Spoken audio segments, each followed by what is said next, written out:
വരണം, ഇങ്ങനൊരു അവസരം ഉണ്ടാവണം എന്ന് വിചാരിച്ചിരിക്കും. അപ്പോഴാണ് നല്ല കാലത്തിനോ കഷ്ടകാലത്തിനോ ഗ്രാമപഞ്ചായത്ത് പ്രസിഡന്റ് ഈ പരിപാടിക്ക് ക്ഷണിച്ചത്. അപ്പം ഞാൻ പ്രസിഡന്റിനോട് പറഞ്ഞു, ഞാനൊരു അവസരം കാത്തിരിക്കും, ഞാൻ എന്തായാലും വരാം.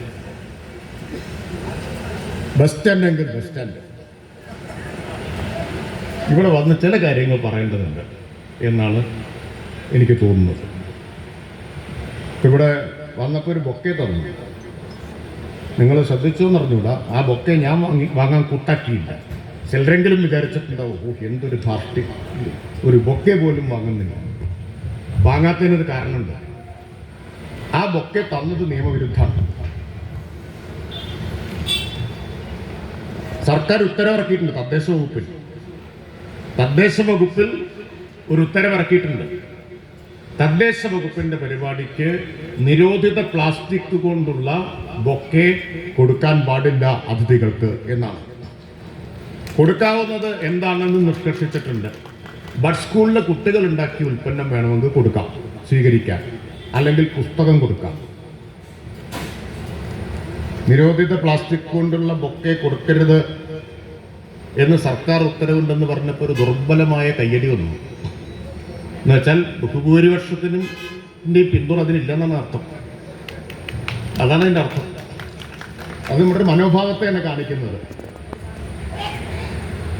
എന്തൊരു അനാവശ്യ കാര്യം സർക്കാർ ചെയ്തെന്ന ഒരു മനോഭാവം പൊതുവിലുണ്ട്. എന്താ കാര്യം എന്നറിയാമോ? ഇന്ന് ലോകം തന്നെ നേരിടുന്ന ഏറ്റവും വലിയ ഭീഷണിയാണ് പ്ലാസ്റ്റിക്.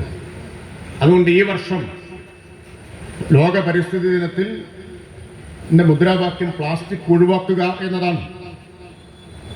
പ്ലാസ്റ്റിക് മാത്രമല്ല മാലിന്യം എന്ന് പറഞ്ഞാൽ, പക്ഷെ ഏറ്റവും അപകടകരമായ ഒന്ന് പ്ലാസ്റ്റിക്കാണ്.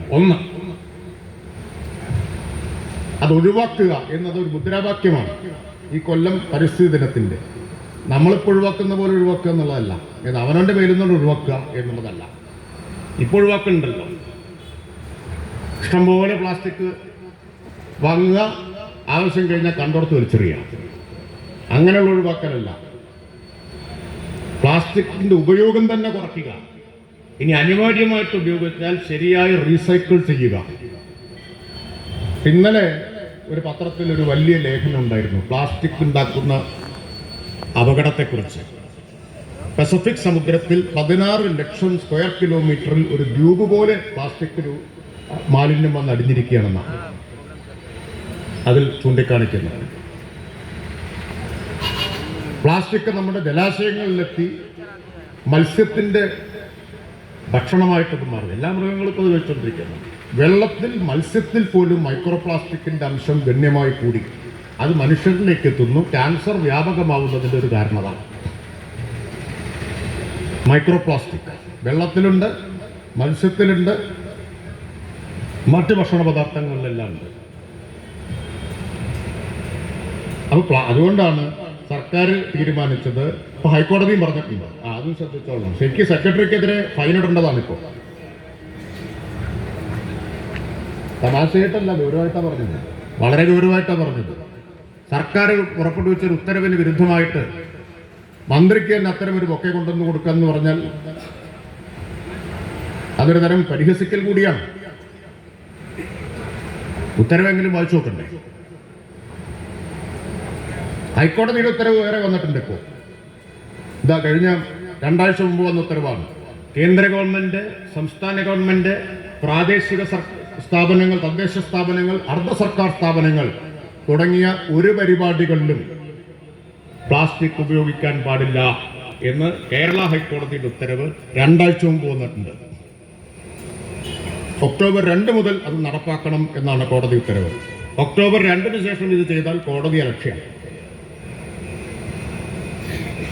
അപ്പം അതൊരു കാര്യം ഞാൻ ഇവിടെ പറയാൻ വന്നത് കാര്യം അത് മാത്രമല്ല, നമുക്ക് തീരെ നിർബന്ധമില്ലാത്തൊരു കാര്യം ഇതാണ്. അപ്പം നാദാപുരത്ത് വന്ന് പറയണം എന്ന് തീരുമാനിച്ചത് എന്താണെന്നറിയുമോ? കേരളത്തിലെ 1034 തദ്ദേശ സ്ഥാപനങ്ങളുണ്ട്. ആ 1034 തദ്ദേശ സ്ഥാപനങ്ങളിലും ശുചിത്വത്തിന് വേണ്ടിയിട്ടുള്ള മാലിന്യമുക്തം ക്യാമ്പയിൻ നന്നായിട്ട് നടക്കുന്നുണ്ട്.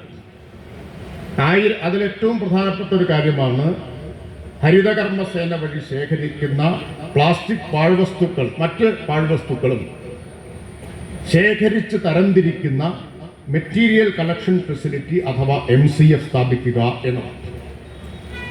ഞാനിത് പരിശോധിച്ച സമയത്ത് 1034-ൽ 1019 ഇതുണ്ട്. കേരളത്തിൽ 15 തദ്ദേശ സ്ഥാപനങ്ങൾക്ക് മാത്രമാണ് MCF ഇല്ല എന്ന കുപ്രസിദ്ധിക്ക് അർഹതയുള്ളത്. അതിലൊന്ന് നാദാപുരമാണ്. വലിയ വളർച്ച കൈവരിക്കുന്നൊരു നഗരം, അല്ലെങ്കിൽ ഒരു പഞ്ചായത്ത്, വലിയ വരുമാനം ഉണ്ടാകുന്ന ഒരു പഞ്ചായത്ത്, മറ്റെല്ലാ മേഖലകളിലും മുന്നോട്ട് പോകുന്ന ഒരു സ്ഥലം. എന്നിട്ടും MCF എന്ന പ്രാഥമികമായൊരു കാര്യം സ്ഥാപിക്കാൻ കഴിയാത്ത എന്തുകൊണ്ടാണ്? ഞാൻ പഞ്ചായത്തിനെ കുറ്റപ്പെടുത്തില്ല, കാരണം ഞാനത് വിശദമായിട്ട് മനസ്സിലാക്കിയ ഒരാളാണ്. അതിൻ്റെ കാരണം അതിനെതിരായിട്ടുള്ള അർത്ഥശൂന്യമായ എതിർപ്പാണ്.